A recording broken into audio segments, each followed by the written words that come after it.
Righty, good morning and welcome to December, everybody. My name is Michael Rapaski. I will be your host for this very exciting session that we are going to have as a part of our sales meeting today with our broker, Andrew Ginter. He is going to be sharing in just a few minutes all of his top takeaways from 2024, which what a year has it been.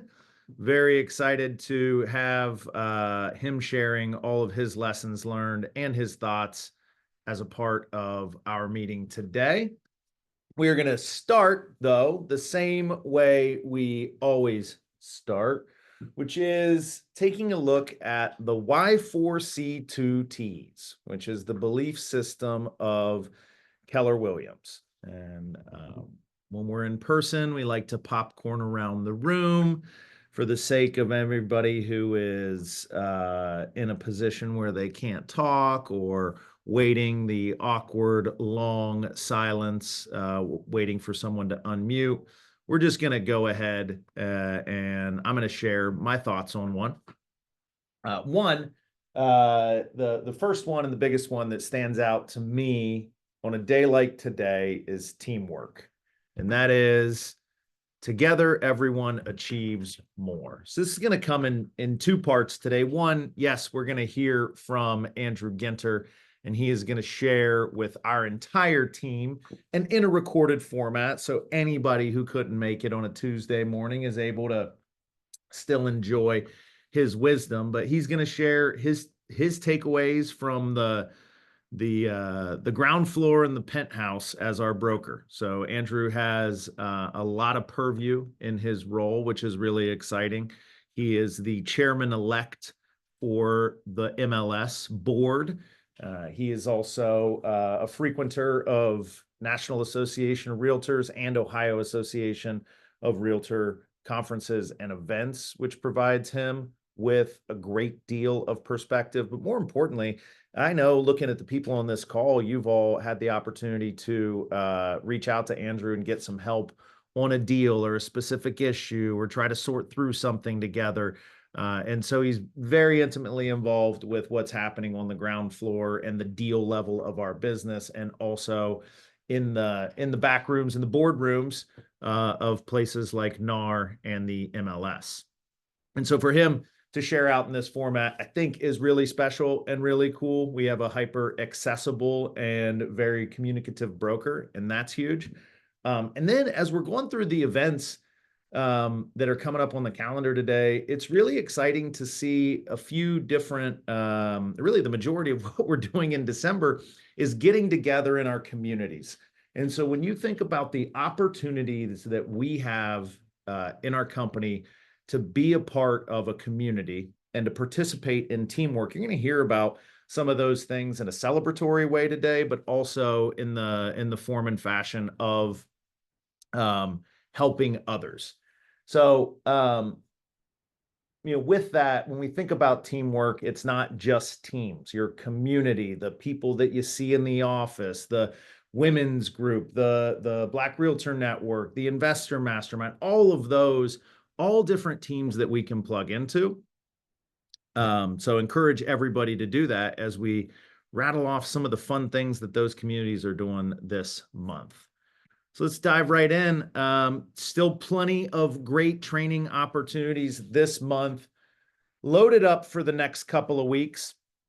And we're going to highlight some of those here today. Tonight, we have via Zoom our career night or informational session, or how to become a real estate agent boiler. If you know anybody who is interested or is here at the end of the year, somebody you bumped into at Thanksgiving that's talking about, their boss, this and that, or my job, this and that, or looking for different opportunities, or having a hard time making ends meet, thinking about a second job, let's get them introduced to the idea of a career in real estate. These folks don't have to be in classes. They don't have to be committed to anything. This is just an opportunity for them to learn about our great industry and our great company.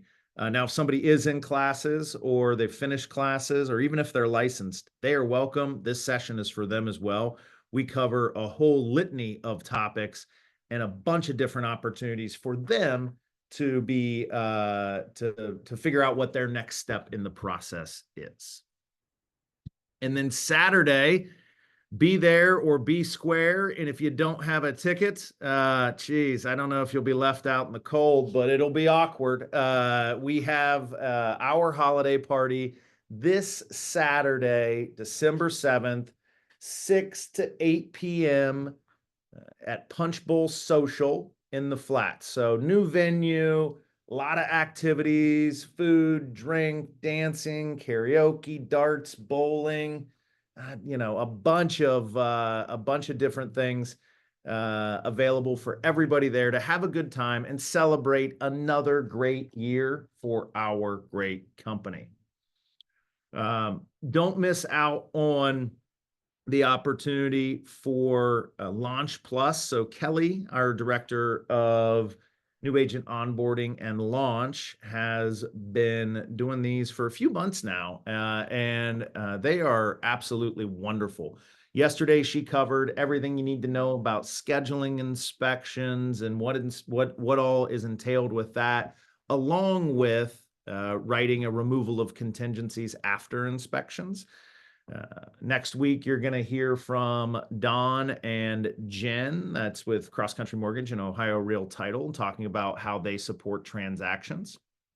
And throughout the balance of the month, you're going to learn how to get paid and talk a little bit about lead generation. Keep in mind, these are open to everybody. So if you're sitting on this call and you're like, you know what?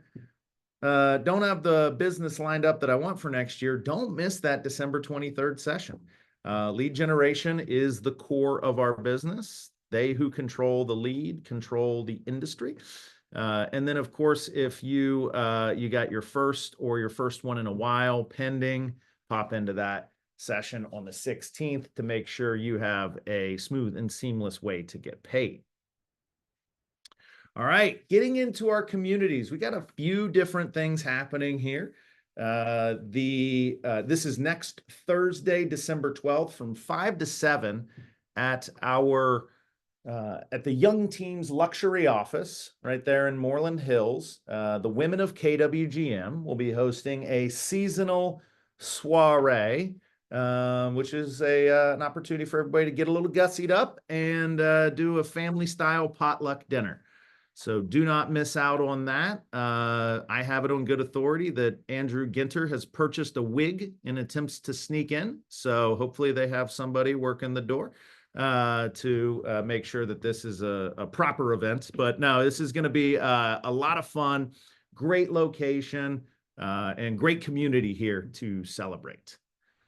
And then our KWGM Investor Mastermind, which is rebranding as the KWGM Wealth Builders next year. Hope I didn't let any cats out of the bag there. They'll be talking about that Thursday at 3:30 p.m., Thursday the 19th, so the very next week, 3:30 p.m. They'll be hosting a holiday happy hour at Sauced Tap Room in the ground floor of where our Lakewood office is located.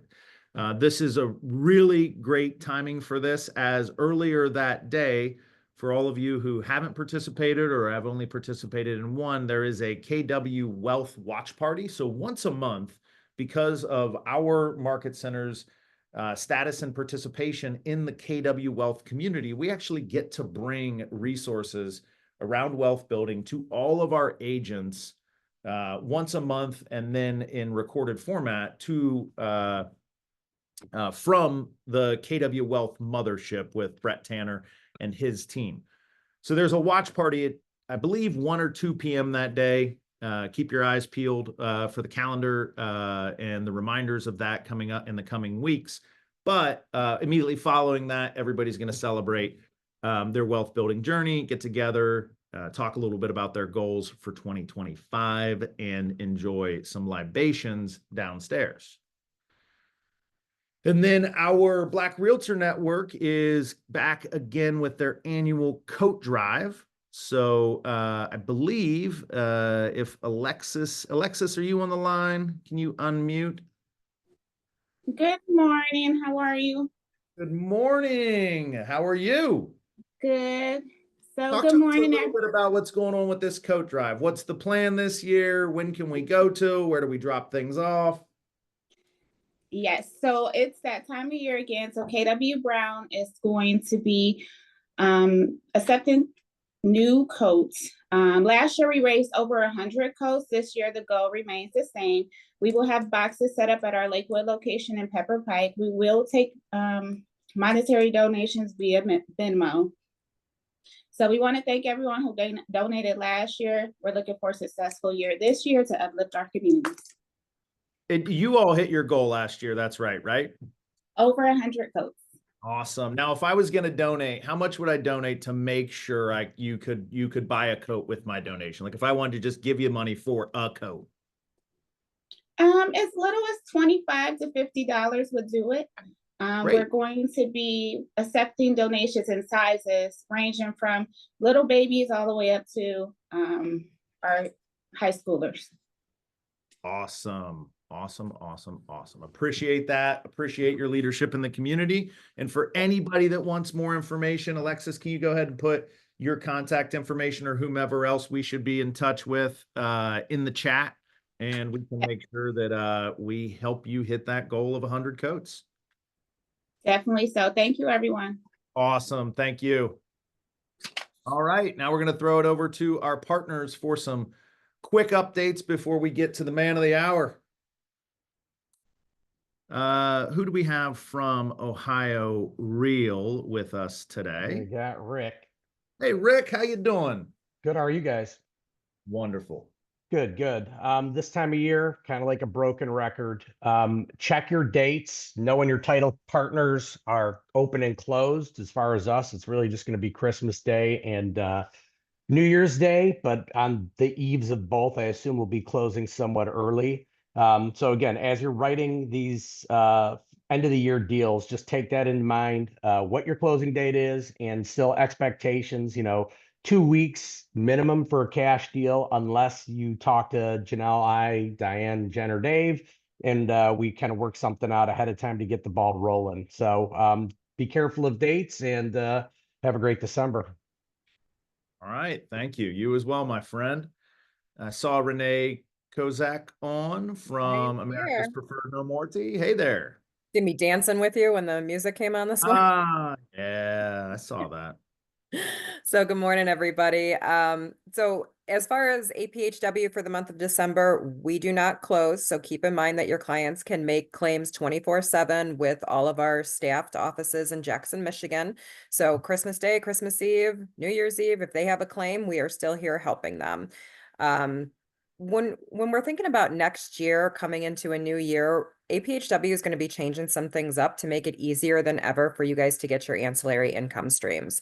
So look for some new partner updates from APHW coming in January once we get done with beta testing. But guys, it's going to be really super important and really, really easy for you to get ancillary income in the new year. So all you need to do now is put those warranties on every transaction. I hope you guys have a very Merry Christmas, and we will see you Saturday. All right. See you Saturday, Renee. Over to our friends in Cross Country Mortgage. I see Sean. I saw Dawn earlier. How we doing, gentlemen? Morning, everybody.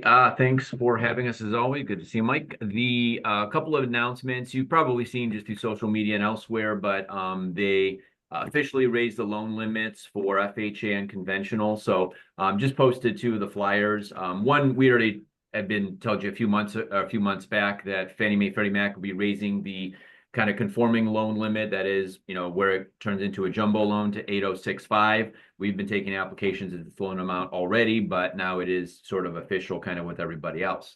FHA loan limits are now up to 524, 225. So again, I have a flyer on that attached. So, not going to change your day-to-day business very much, but you might be surprised how many people this might help, kind of buying more at a higher end, top end of the market. And we see a lot of FHA at this amount as well, especially in refinances, which you might not really think about very much. So other than that, the interest rate market last week, for it being a short week, was actually favorable. The 30-year fix kind of snuck back under 7%, somewhat comfortably for the moment. There's a lot of volatility. I frankly myself probably see more upward pressure here over the next couple of weeks and months. But jobs report comes out Friday. That's going to be kind of a big one that can move markets. So just if I'm talking to a buyer, my lean is towards locking in. There's some float down options and things like that we can always talk about with a customer, but right now it's a bit volatile, and there's probably a little bit more fear of rates pushing up than down. So just to give you a little sample where we're at heading into December and the next Fed meeting. But Chris and DJ. I would have to, just to pile on here with the increase in the conforming loan limits, you might think, what's the big deal there? Well, the big deal to me would be the importance of owning real estate.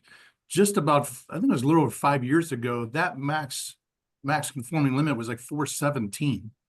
So in that short period of time, we've damn near doubled that amount, which screams you need to own real estate to build wealth. So there's how you want to translate the importance of these loan limits being raised every year, is that housing just keeps appreciating. Own real estate. Well said. Yeah, Mike, if I just borrow 2 more seconds. Sure. When Eric Huckbard talks to his class of investors and all that, he always says, in what world can you invest, $20,000 to purchase something for, $200,000 or heck, spend $5,000 to invest in something 100 and borrow the money for the other 95,000. So yeah, build equity, and just anybody who's done it in the last 4 years is scoring big time. We're seeing a lot of cash out refinances as a result. Next week's fireside, we'll mention on the next Tuesday meeting, but we're going to get a lot more in depth just about the expansion of programs that we've seen just over the last 12 months, your DSCRs, the cash out refinances, FHA, $100 down payment. So just a little teaser. We'll touch on that next Tuesday, but thanks for having us. Hey, you bet, man. Yeah, you can't, there isn't a stockbroker on the planet that's going to let you take $20 and buy $100 worth of stock. All right, over to the Leverage Center with Tori and Liz. Hello, good morning, everyone. I'll be speaking on behalf of the Leverage Center today. I just want to say thank you, first of all, to anyone who reached out with help with holiday cards or any holiday marketing the past few weeks. Just a little heads up, timing is definitely getting kind of tighter if you did want to order Christmas cards still, whether you do it on your own or through the Leverage Center. So I'll do that sooner than later. There's definitely still time if you were interested in ordering anything for the new year specifically. So feel free to reach out. I'm going to put my email in the chat if you had any questions or about like timelines or pricing or anything if you wanted to order through the Leverage Center. Awesome. Thank you so much. Did I see Liz on? Maybe not. I'm here. Oh, hey Liz. Anything to add on year-end transactions or anything on your side of the shop? I would just say be aware when you're writing contracts of the holidays that are coming up. We will not be closing anything on Christmas or New Year's. I don't know the dates yet of when the county will be closed. However, once we have that, we can share it with everyone. So you also know those dates not to schedule your closings. Awesome. Very important. Very important. And then over to Mr. Goldberg with Keller Home Loans. Good morning, everybody. I'll be quick. One of the things we're doing as we continue to grow, we are ramping up our back end operations support, and we are committed to 1 day, 24-hour turn times on initial underwriting. The company goal is to have docs at title 3 days in advance of closings. My team has actually been hitting 3.6 days, so we're ahead of that curve. So, trying to do what we can to help you close smoothly on time and without a lot of stress.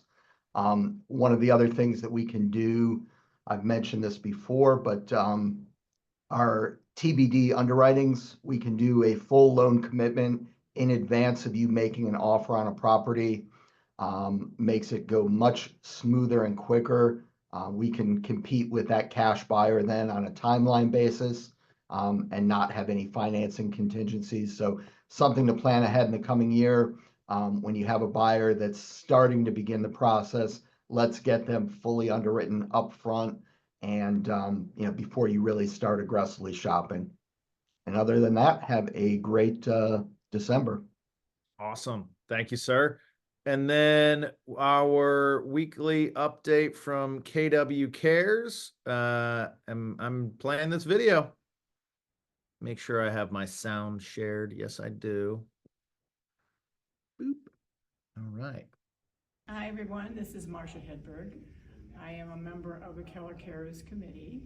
This is Dale. He's also a member of the Keller Cares Committee. He and I are very close neighbors, and we work together well with the committee. I had back surgery, which put my neck into a brace, and I couldn't do anything for 6 weeks.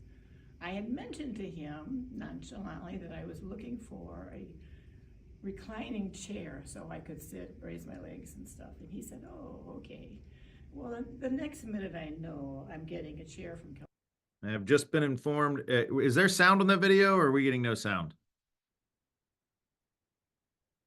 Somebody help me out There's here. sound. Their sound. Okay, there's sound. Okay. Sound is just Which I quiet. really appreciated. It worked very well. And that's what Keller Cares. Can't really hear it. If Yeah. you tell somebody that We'll you're send this out. having a problem, they will probably help you out, right? All right. Before anyone leans too far into the radiation off their computer, the message from Marcia is that there are a lot of different ways for folks to get help from KW Cares. In her situation, she had a surgery that left her neck in a brace and made even lying difficult, and so KW Cares was able to support her with a specific piece of furniture, or maybe a piece of furniture modification that allowed her to sit in a position that wasn't compromising, or one that was a little bit more comfortable for her to get through her day to day. But look for this video in follow up to learn more. And then, as always, guys, if you know someone in need, especially this time of year in our community of agents here at Keller Williams, please reach out. Allison Benoit, the standard KW Cares email. We'll get all that information out because we are committed to and in a position to help. Hi, everyone. This is All right. And that brings us to our man of the half hour, I guess, as it were. Andrew, how we doing today? I'm well. I'm glad to see that picture still in circulation. You know, you've done a great job of not providing a new one. So, you know, I think there's threats out there that we're just going to start using the high school one. Really throwing people off. Oh, yeah, that could be fun. That could be fun. Well, talk to us, Andrew. What should we brace for here with these top takeaways? What all did you do to compile this list? yeah. I mean, in large part, these are the things that have been talked about the most in a lot of the places that I spend time, as far as just struggles from agents, struggles from brokers saying that this is what their agents are struggling with, and then also things that didn't really end up materializing into what everybody thought they were going to. Obviously, a lot of the highlights from 24 have to do with settlement activities and understanding. But I think the one at the forefront has more to do with inflation and interest rates, which we're not going to go too deep in. I started looking at all kinds of charts over the weekend and last night to see what would make the most sense, and I opted to not use any because I didn't want it to get too. It's hard to go too far down any one rabbit hole. But I want to talk a little bit about that because I think that is kind of like a leading edge here, because I think we've spent a lot of time the last 3 years treating this real estate market like it's all based on problems because of COVID, and that creating like some weird distortions in the market. And the while the data shows that, there was far more distortion before that.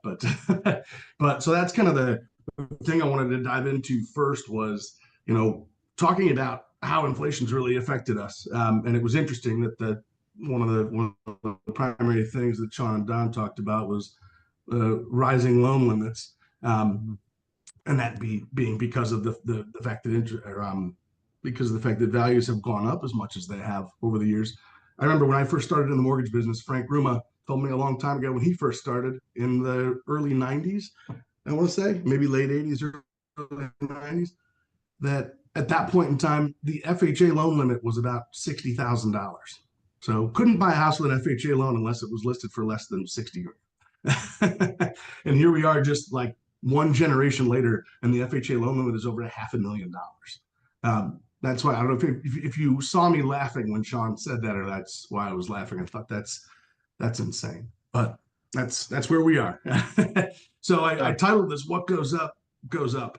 The standard language is "What goes up must come down," and that's not the case. And in large part, it's because of government forces that have supported inflation for a long time.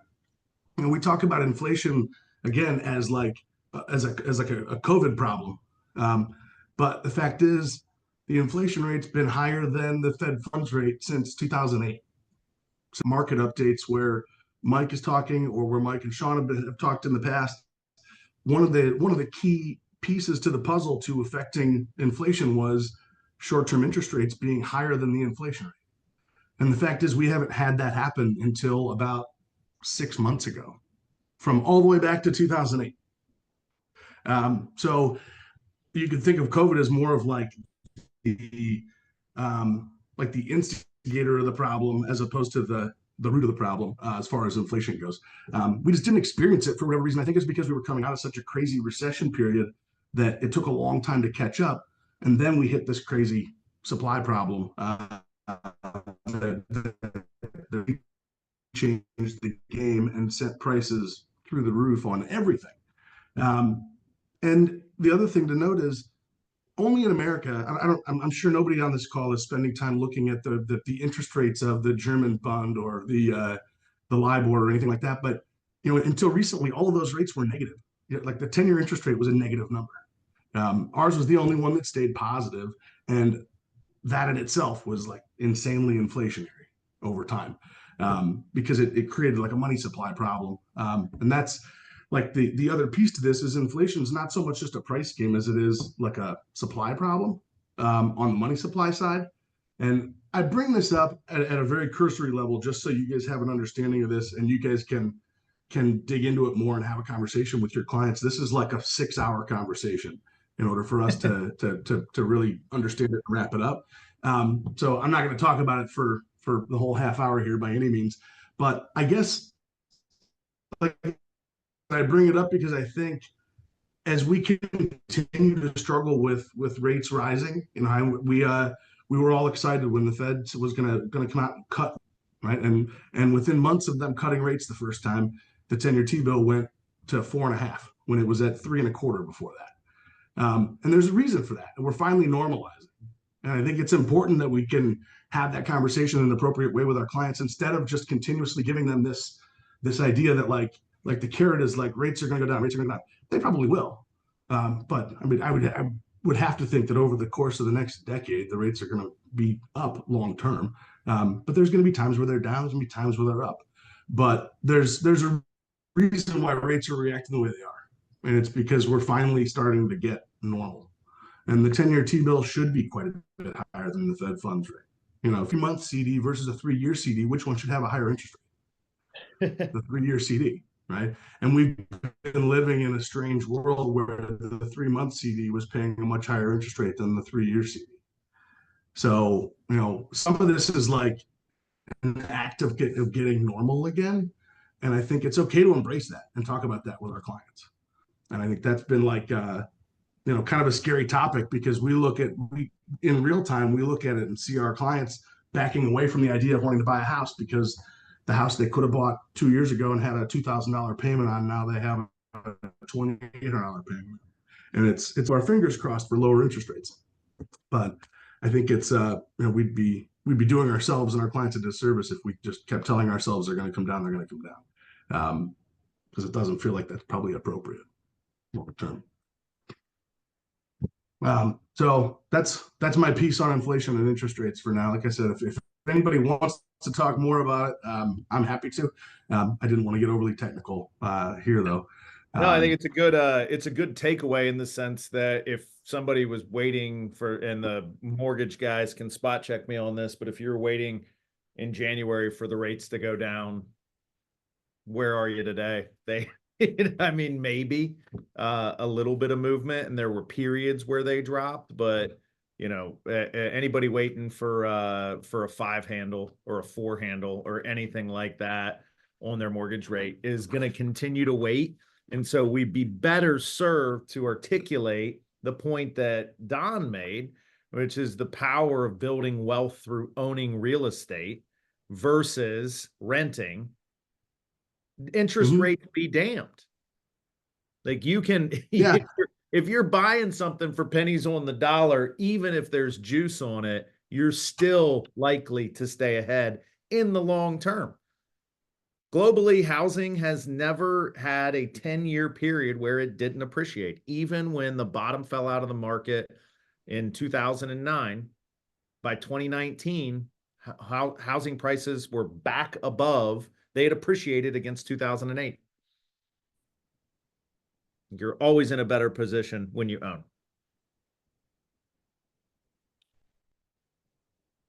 Yeah. Hey, Andrew, you're before we jump on, you're freezing up a bit. And I don't know why, because I'm not. Do you want to come across the hall and just do this from my desk? Yeah, we can do that. Yeah. Give me 1 second, guys. I'm just gonna. Yep, just log off. Leave so there's.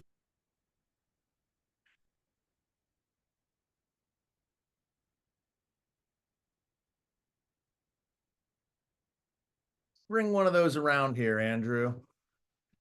We're gonna do a. Perfect. All right. You got your seat nice and high. Yeah, I love that. I'm gonna just leave this on you. All right, we're good now. So go ahead, and we'll go to the next one. All right. So this slide is just to get into the rest of the slides, obviously. Lessons learned from a slew of cases fueled by greed. I came up with that title because I still find it interesting that the big winners in all these lawsuits are the attorneys that made the argument on the basis that realtors were paid too much due to some of the things that felt like antitrust violations, and yet I think they walked away with $40-some million or so. So I find that interesting. And Mike walked out of here, and I don't know how to change slides, unfortunately.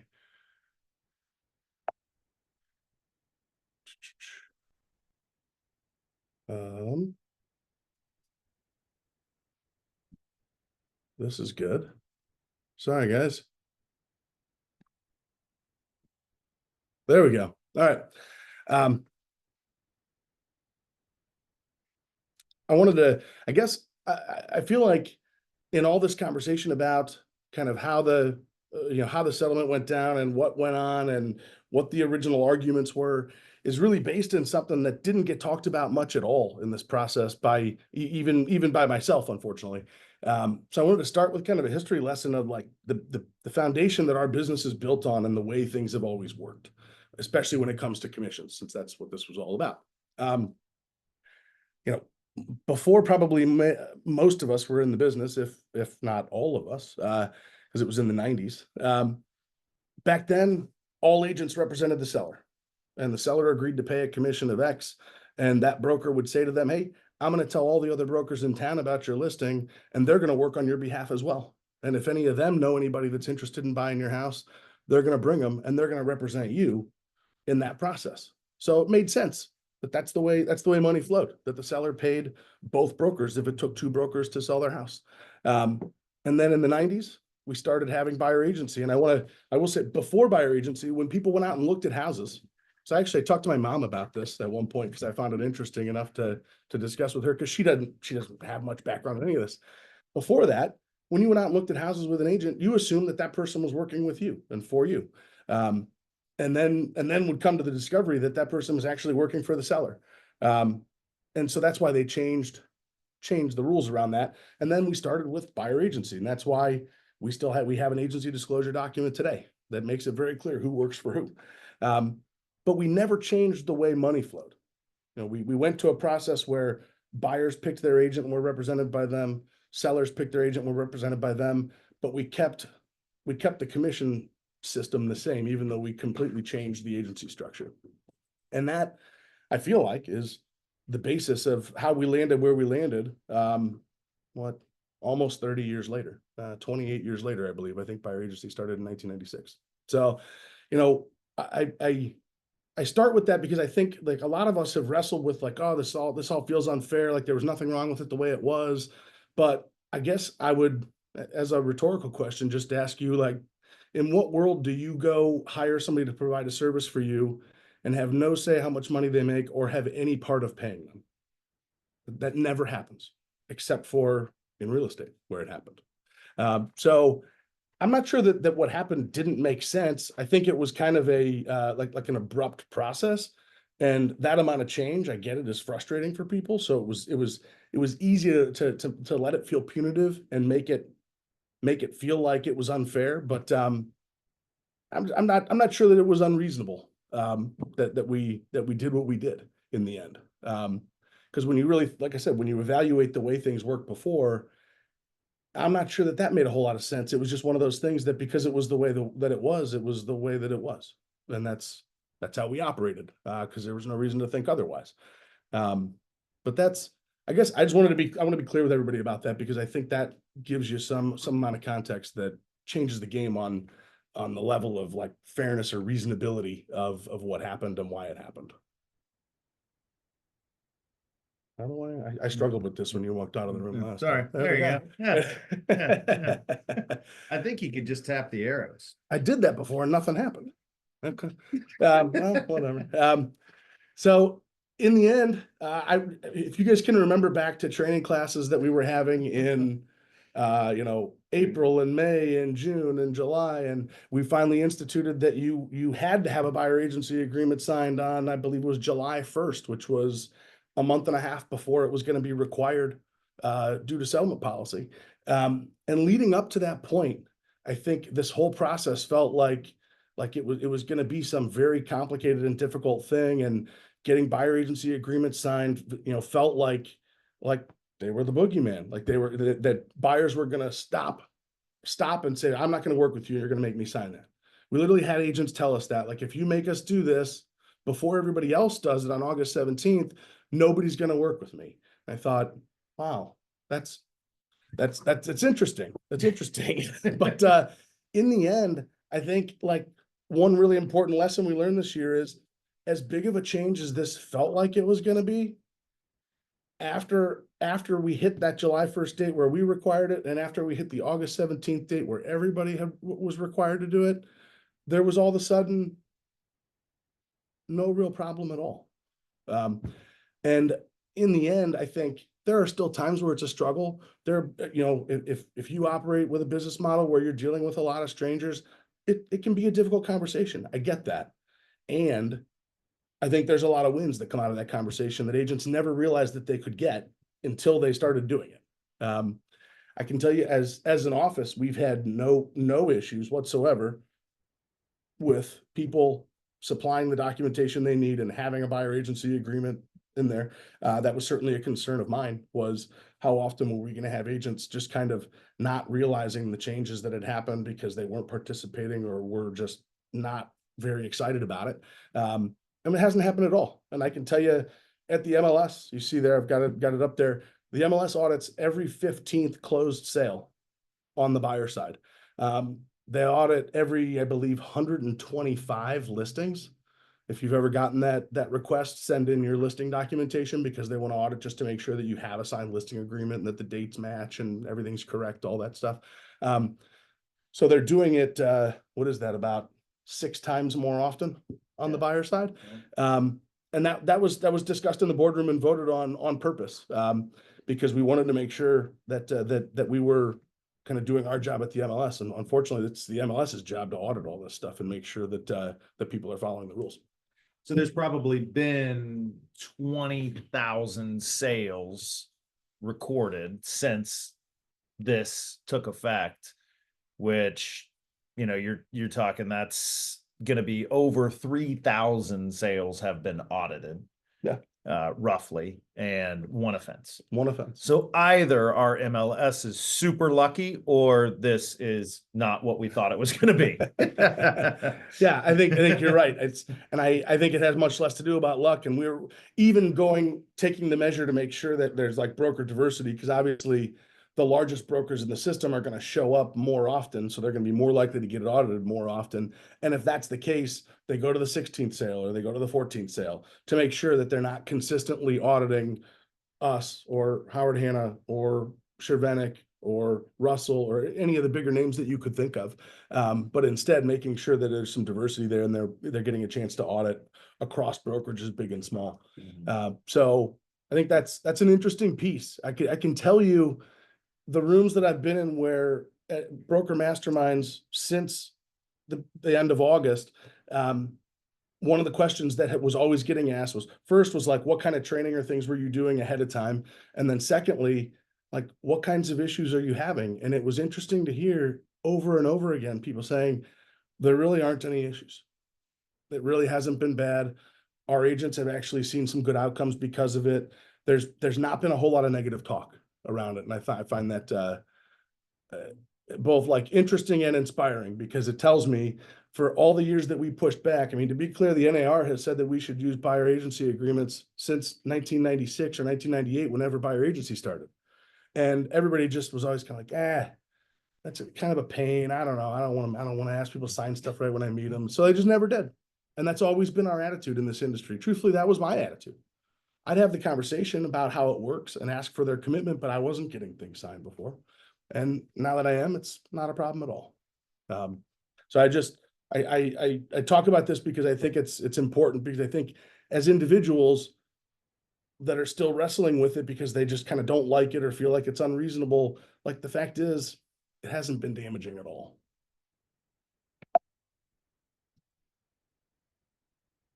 There you go. Yeah. All right. Yeah. All right. Teamwork. Look at that today of all days. So this was kind of another sentiment across the board.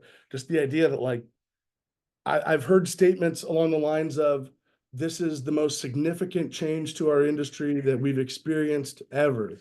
And then I think of all the times that I've heard somebody else say in that same room, you know, for everything that's changed, it doesn't really feel like anything changed. Like everybody's still doing all the same thing.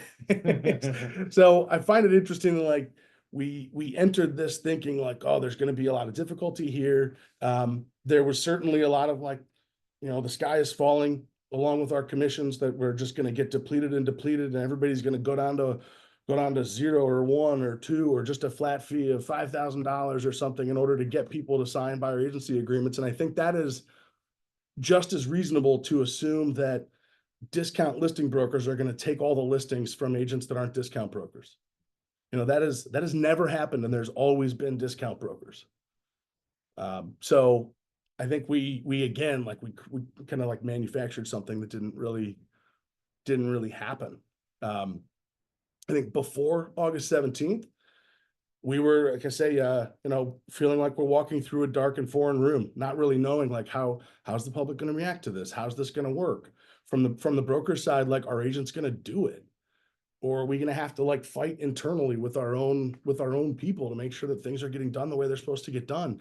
And nobody knew what the outcome was going to be until we were going to get there. But I think, like I said, everybody's kind of accepted the process. And one thing I keep kind of alluding to without saying much about is the fact that, like, lots of agents have had experiences that are positive in this change. I want to talk a little bit about that. And that's just the idea that agents that previously weren't having much of a conversation about an agency relationship with their buyer client are now having far less trouble getting people over the finish line. I've heard, there's been plenty of stories about buyers agents getting paid more money than they've ever gotten paid before, because now they're getting 2.5% or 3% or 3.5%, where before they were being forced to take whatever the MLS listing was offering, which in some cases could have been, a hair above 2%. Or below 2% for that matter, if it's an expensive enough listing that it was paying 3, 2, 1 in the MLS. The fact is, this has been positive. A couple of things that I think have been kind of rubs around this, though, that I bring up so that if you've been a part of any of these rubs, that you can see it for what it is and stop doing it. But it's important that in all of these changes, there was no prescribed way to go about it. The perfect example that I can think of is like that we use that buyer broker commission disclosure document with our purchase agreement now. There are offices that don't do that. There are offices that do nothing but put it on the line that says that the seller's going to pay or the buyer's going to pay in the charges and escrow section of their contract. I don't think that's right, but like in the process of making all these changes, people get to decide how they want to do it. And I think it's important that we, as kind of part of the greater agent body, we have to work with other agents, and other people are going to do things differently, and that's okay. And it's important that when somebody wants to impose that difference on you, that you don't take that as an offense. And likewise, when you want to impose that difference on them, that you don't be offensive about it. Like we all have to work together. And that's the bottom of the slide. Like we all have to accept the fact that we're going to do this differently, and we've got to accept it with grace instead of judgment. And I think I've heard of a handful of deals in our office that didn't happen because of agents fighting over how their office was doing things differently. Now, if I've heard of a couple, that probably means there's 10. So I bring all this up, like I said, to say, be open-minded about this stuff, work with the people on the other side instead of telling them they're wrong. Because right now, there's a whole lot of people doing things that are inside the bounds of correct that are different. And that's okay. That's totally fine. We'll at some point, a lot of people are going to start to realize like maybe this is the best, and maybe me included. We may realize like, hey, there's a better way to do this than we're doing it today, based on the changes that are required, and then we'll make that change.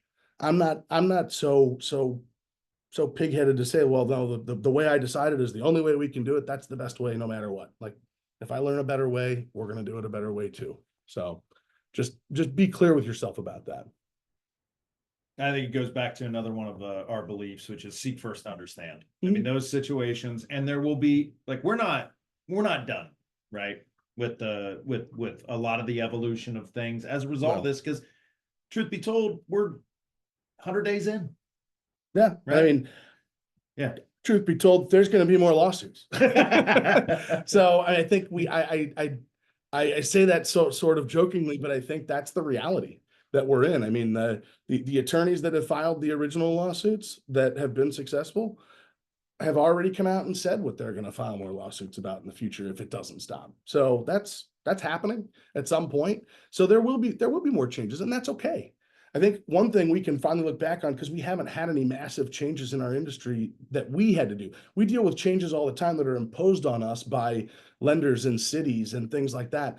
But no change has been internal to our industry for a very long time. So I get this all felt really disruptive and frustrating, but there'll be more. So, be ready for it.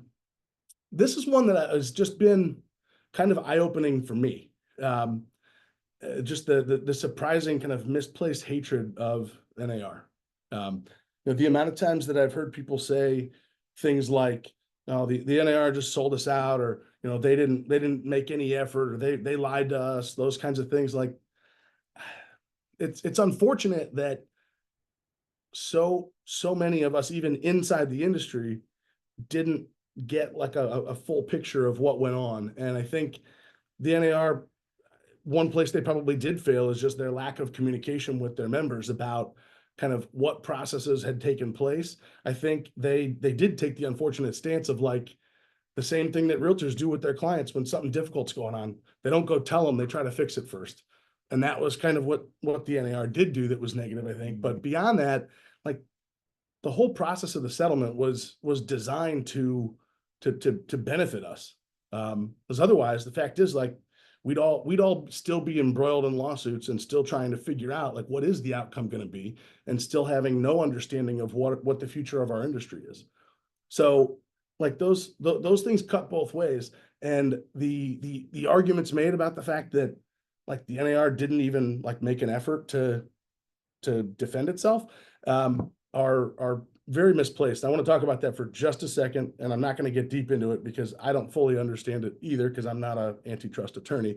But I do want to make clear to everybody that that courtroom completely tied the hands of all of the defendants, Keller Williams included, where no one in the room was even allowed to make any arguments about our existing policies and what about them was pro-competitive. That was decided before the case even started. I forget what day the actual trial started. I want to say it was early October. It was the day before Halloween. It was Well, October 30th. that was when it ended, but it went on Oh. for like 2 weeks or so. So it was like mid-October Okay. or something like that. But it was decided prior to that it was that the violations being discussed were what's called per se violations, which means the defendant can make no arguments about pro-competitive aspects of the things being challenged. So the NAR didn't go in there unprepared. They went in there unable to defend it itself, basically, which is frustrating for sure. And I think we can sit and complain about that, but the idea that the NAR just went in there unprepared and lost a lawsuit on purpose is unfounded and unreasonable. And I bring this up because I think it's really important that we understand the very first thing here on this slide, which is the American real estate market is the envy of the world. Just 2 months ago, the Council on MLSs had its annual convention in Italy because everybody in Europe wants exactly what we have. And the reason we have what we have starts with NAR. So the idea that, like, well, this one experience that didn't go the way I'd like it to go means like the NAR is terrible for us and we should get rid of them is just not appropriate. Previous to losing the lawsuit, I mean, the NAR has fought for more than 100 years for property rights and to make sure that real estate has kind of a carved out special place in our economy. And I can't remember some of the figures because it's been a long time since I've heard them, but there are some very specific figures about how valuable real estate transactions are to our economy because of the fact that every time a real estate transaction happens, think about what else happens. If a person lives in a house for 10 years, when do they do all the work to their house? The first 8 months they own it usually, right? So there's so much more that goes on than just a real estate transaction where realtors and title companies and appraisers and lenders make money. Then there's the after effect of that, which is where Home Depot makes 10 grand and this neighborhood contractor makes 14 grand and this roofer makes money and this guy makes money. There's the trickle down effect is extreme. And that's the beauty of our system. Nowhere else is there a financing system like there is in America either. And that financing system is in part due to the lobbying of NAR from decades ago. Well, I have at the bottom, I did say this earlier, but just one more iteration of the fact that the NAR has asked us to use buyer agency agreements for decades, and nobody ever did. So There you go. No. Mike knows the right spot to press. I never pressed the right one. So last thing I want to talk about, this is looking forward more so than anything else. I say, from, I believe that's Shakespeare, right? To be or not to be. So to pay or not to pay other brokers. That's the next question facing our industry. That has been the thing that Ketchmark, who was the attorney that was the defendant's attorney in Missouri, that was the case we've been talking about here that ended on Halloween. He's come out and clearly said that is the next thing in his crosshairs is broker to broker compensation. So if you've been on other calls where I've talked about this, I've made it clear that that's a thing that we're going to move away from over the course of the next few months. But so I'm kind of using this opportunity to just say it one more time, because that's kind of, like I said, that's the next piece of change in our landscape is another change in kind of just the way money flows, and that's the next one coming. So those are my big pieces from 2024. What do you got, Mike? No, I echo all of those. And for anybody who heard, get myself in frame here, for anybody who heard that last section is like, oh my God, something's changing. I got to do everything differently right now. Just know, like every other change that has been rolled out, like our goal is going to be to get you the more information sooner on it and help, like, you know, provide a glide path to leveraging it, building specific dialogues and conversations around it, and understanding exactly why. And so just be on the lookout for some things around that as we make the turn into 2025. We'll be preparing some of that. If you have questions about it, myself and Andrew always available, as well as anybody else on the leadership team. And we're excited to continue to stay ahead of some of these changes so that you can focus on what you're here to do, which is to be a good fiduciary to your clients and to help them achieve their goals.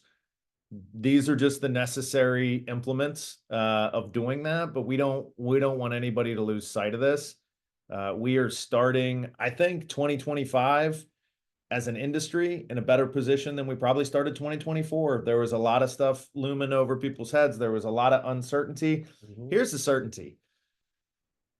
There's probably going to be about 3.9 to 4.1 million homes sold in the United States next year. About 45 to 50,000 of them are going to take place in Northeast Ohio.